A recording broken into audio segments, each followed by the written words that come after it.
Hi and welcome, students. Okay, so in today's lesson, I will teach you all about adjectives and what you really need to know about them. The best way to describe an adjective in English is to say it's a word that describes or clarifies nouns or pronouns. For example, here I have old, green, and cheerful are example of adjectives. It might be useful to think as adjectives as describing words. Okay, so that's how we know adjectives, they describe words. So it is, like I said, the best way to describe an adjective is, in English, is to say it's a word that describes or clarifies a noun, and it gives you more information on people, things, ideas, nouns, or pronouns. So it's very important to understand what adjectives are and to know how to use them because they are very essential when you speak English. So let's get started. Like I said, adjectives describe or clarifies a noun. And adjectives give us so much information about nouns. Here we have an adjective, like for example, I have here an adjective like a common noun, cup. And we're going to see how many ways there are in English to describe a cup using different kinds of adjectives. We can say it's a great cup. Now here you're giving your opinion about the cup. It's a great cup. So we are giving our opinion. Here we have it's a big cup. Again, it's a big cup, and you are talking about the size of the cup in this sentence. If you want to talk about the shape of the cup, you could say it's a round cup. Again, it's a round cup, talking about the shape of the cup. If you want to talk about the age, it's an old cup. Again, it's an old cup. Or if you want to say what color it is, it's a white cup. Or talking about the temperature, it's a cold cup. Here we're talking about the temperature of the cup, so we say it's a cold cup. Okay, we're talking about the temperature of the cup. Here we have it's a broken cup. If you're making an observation, or if you're looking at the cup and you see that it's broken, you say it's a broken cup. So you observed that the cup is broken. Okay? Here we have it's a Korean cup. Here we're talking about the origins. Okay? Or we can say it's a Jordanian cup. It's Jordanian coffee cup. So here we are talking about origins. Here we have it's a plastic cup. Okay, it's a plastic cup, and when we want to mention the material of the cup, we say it's a plastic cup, or it's a glass cup, or we could say it's a paper cup. Okay, so here we are describing the material of the cup. Here we have it's a coffee cup. It's a coffee cup. Here we're talking about the purpose of the cup. So the purpose of the cup is for drinking coffee in it. Or it could be it's a tea cup, or it's a water cup. So the purpose of the cup is for something hot or something cold. So here we are talking about the purpose of the cup. Also here, coffee is a noun, but in this case, it can be used as an adjective in this sentence here. So let's not forget that. So all the adjectives are placed before a noun. Again, all the adjectives are placed before a noun. Again, adjectives can be found before the noun, which is called the attribute position. Attribute position. Okay, so when we have when adjectives are found before a noun, it's called attribute position, or after the noun, which is called predicative position. Again, predicative position, that is after the noun, which is called predicate position.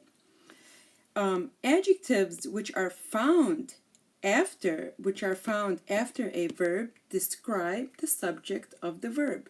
Again, adjectives that are found after a verb, okay, describe the subject of the verb. Okay, they describe the subject. Here we have describing the subject.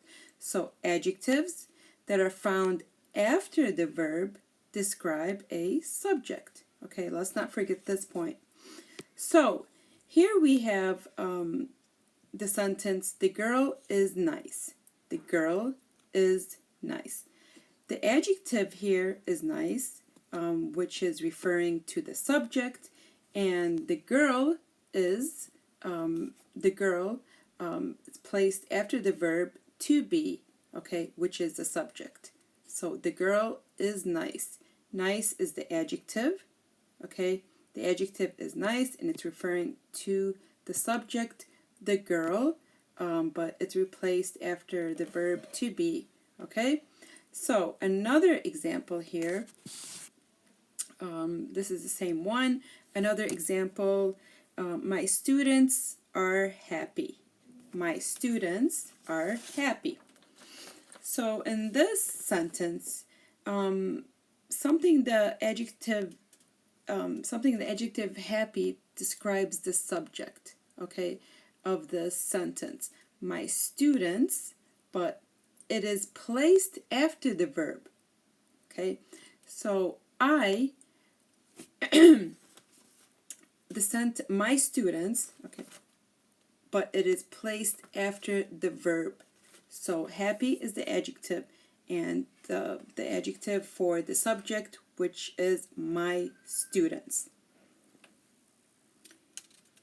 Here we have another example, and I'm going to give you some practice sentences. I'm a tall woman. I'm a tall woman. Can you find the adjective in this sentence? What's the adjective here? I'm a tall woman. So the adjective is tall. Tall gives you the height of the woman. I'm a tall woman. The adjective here is tall. Tall is giving you the height of the woman. Another example, I have blonde hair. I have blonde hair. Where's the adjective in this sentence? I have blonde hair. Can you find the adjective in this sentence? It's blonde because it's describing the color of the hair. So here the adjective is blonde because it's describing the color of the hair. Another example, my eyes are blue. My eyes are blue. Where's the adjective here? It's blue. What's blue? My eyes is the subject of this sentence, and the adjective is blue. Again, my eyes are blue. Where's the adjective? It's blue. What is blue? My eyes. It is the subject of this sentence, and the adjective is blue. Here we have another example. I'm nice. I'm nice. Where's the adjective here? It's a very clear, very simple sentence. I'm nice. Well, obviously, it's going to be nice. And finally, the weather is cold. The weather is cold. What's the adjective here? It's cold. You know, the adjective here is cold. What is cold? The weather is cold. The weather is the subject of the adjective, which is cold. Okay, again, the weather is cold. What's the adjective here? Cold is the adjective. What is cold? The weather. The weather is a subject of the adjective in which is cold. Okay, again, where's the adjective? Cold is the adjective. What is cold? The weather is cold. The weather is the subject and the adjective is cold.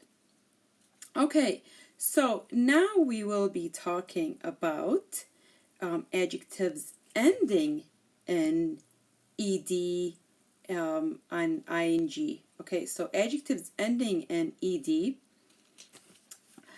These adjectives are very common in English and they often confuse students. Okay, they confuse students.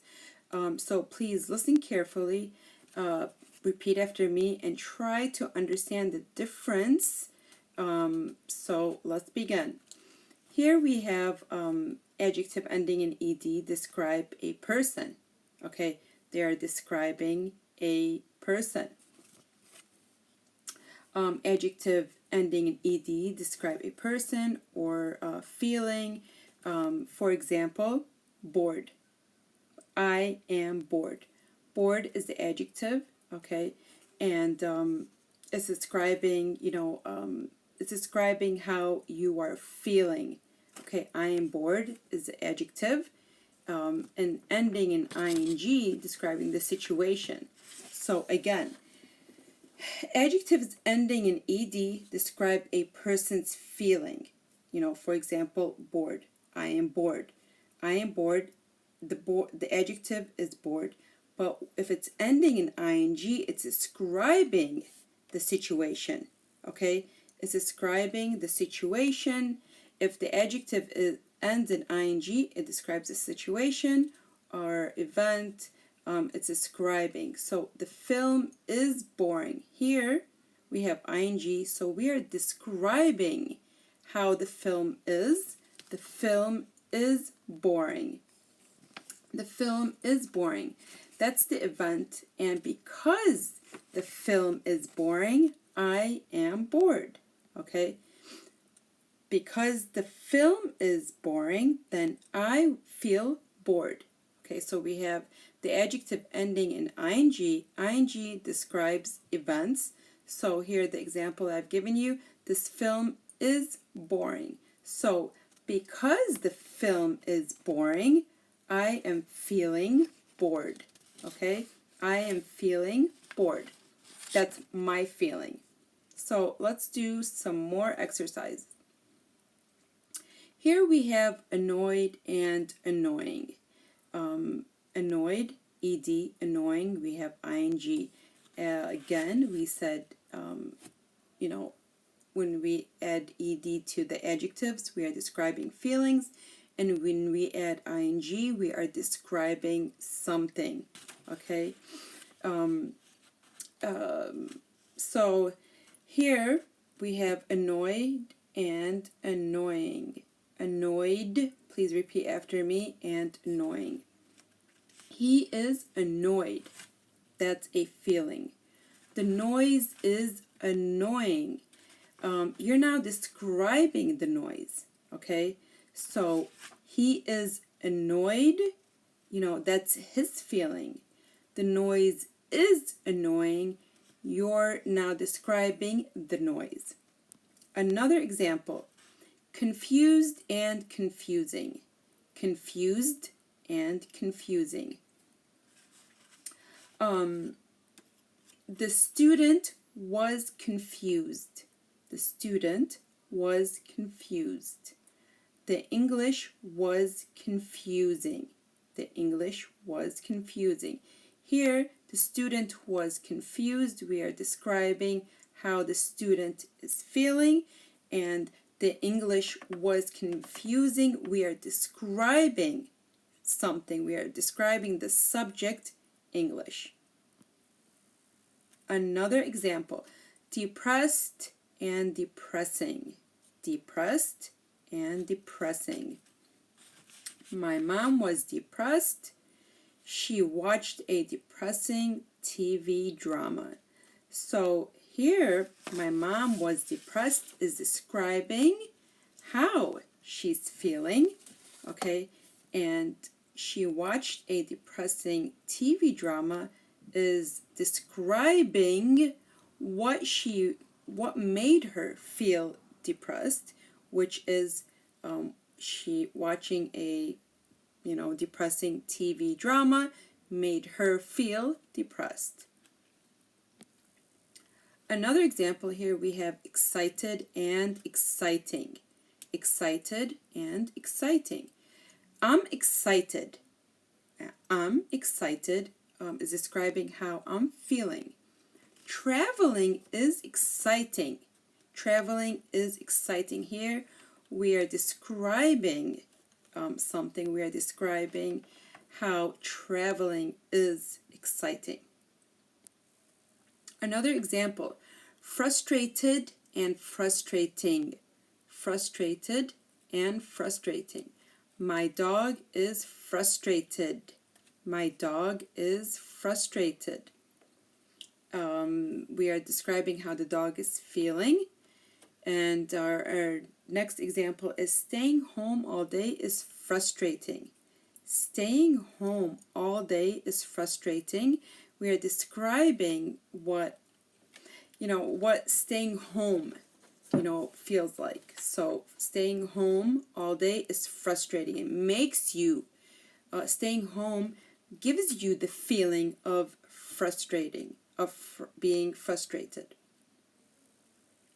Another example is frightened and frightening. Frightened and frightening. My little sister is frightened of the dark. My little sister is frightened of the dark. Here we are describing how my little sister feels when she's in the dark, and a dark room is frightening. In this sentence, we are describing, how a dark room would make a person feel, and that is frightening. Next example is shocked and shocking. We were shocked by the accident. We were shocked by the accident. This is again describing how we felt when we were in an accident. And it was a shocking accident. It was a shocking accident. This is describing what kind of accident. It wasn't just a little accident. It was maybe a big, shocking accident. Here we have interested and interesting. Interested and interested. Please repeat after me. This will help your pronunciation, and it will help you memorize these adjectives much better when you see them in a sentence. You will know, what each of the adjective is describing. Is it describing a feeling or is it describing something? So we have interested and interesting. I'm interested in articles. Okay, this is describing how I feel. I'm interested. I like to read articles.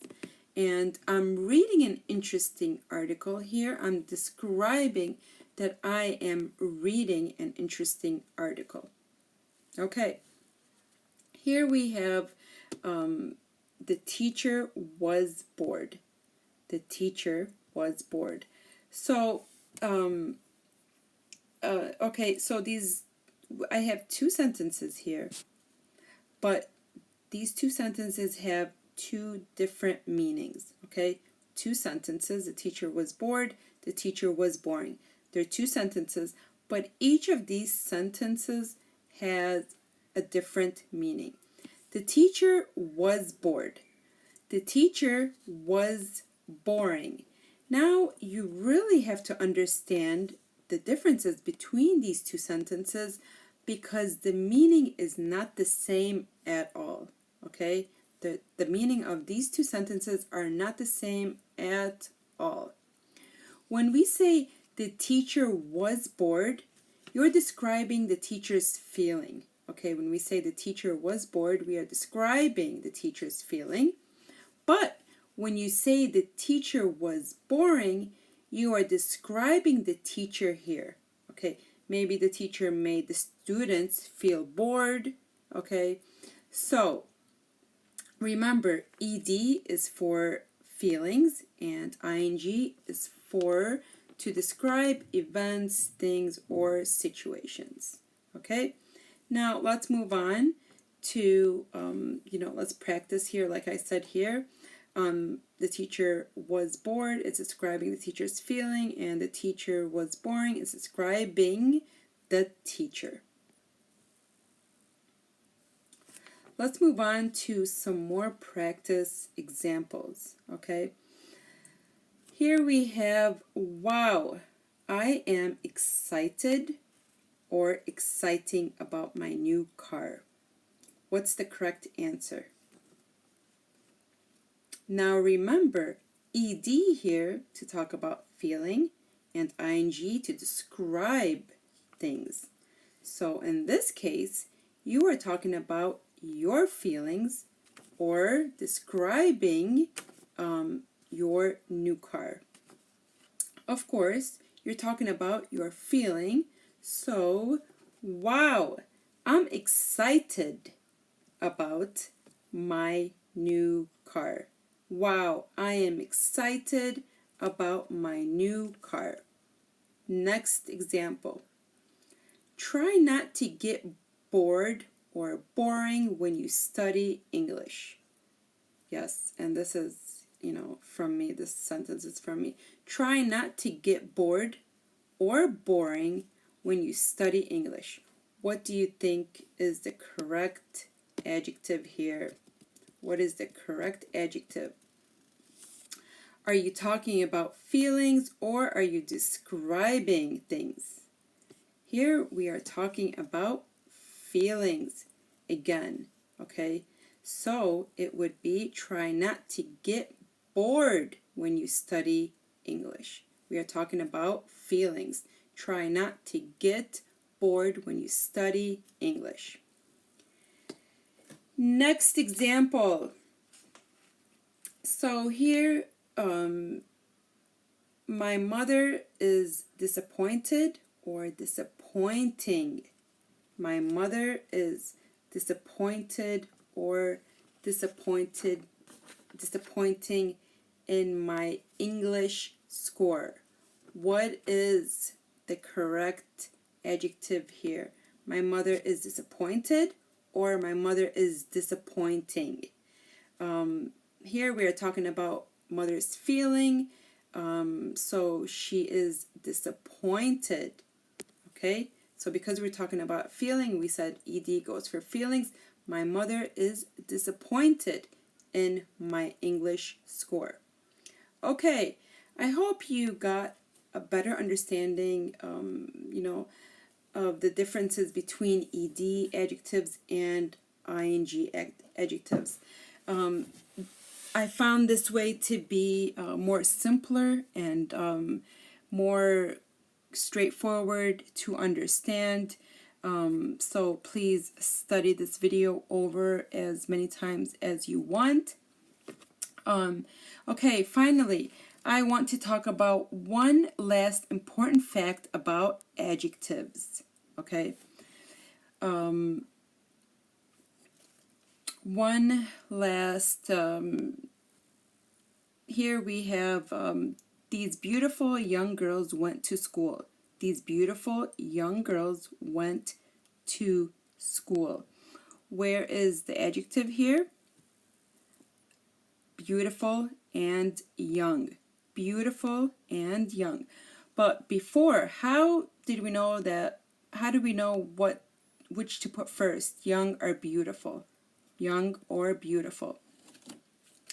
As I was saying, let's go back over here. As I was saying, I want to talk about one last important fact about adjectives, and it is the adjective order in a sentence using more than one adjective. So when we have more than one adjective in a sentence, to modify a noun, it's important because when you use more than one adjective, you have to follow a certain order. You have to know which word goes before the other word. So first, you will use adjectives describing quality or giving your opinion, like delicious, beautiful.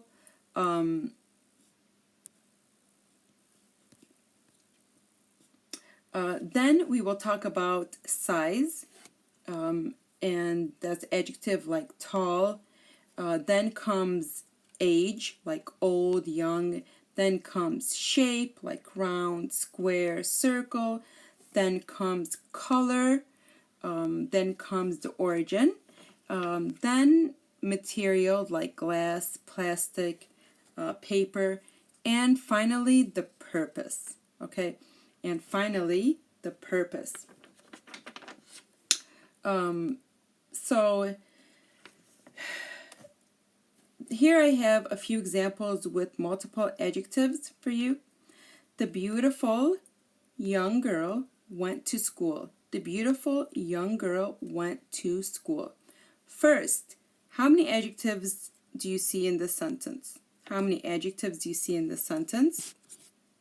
There are 2 adjectives, okay? And it is beautiful and young. Beautiful and young. The order is beautiful because it's your opinion, and young for the age. Another example, I have dirty old running shoes. I have dirty old running shoes. How many can you see here? How many adjectives can you see in this sentence? There are 3 adjectives here. We have dirty for your opinion, we have old for age, and we have running, which is a purpose. Okay, so again, we have 3 adjectives in this sentence. 1, we have dirty for your opinion. The second adjective is old for age, and the third one is running, which is a purpose. Dirty for your opinion, old for age, and running for purpose. And finally, here we have Canada is a nice large country. Canada is a nice large country. Here we have 2 adjectives. Nice for opinion and large for size. Again, Canada is a nice large country. We have nice for opinion and large for size. Okay, I hope you got a better understanding about adjectives.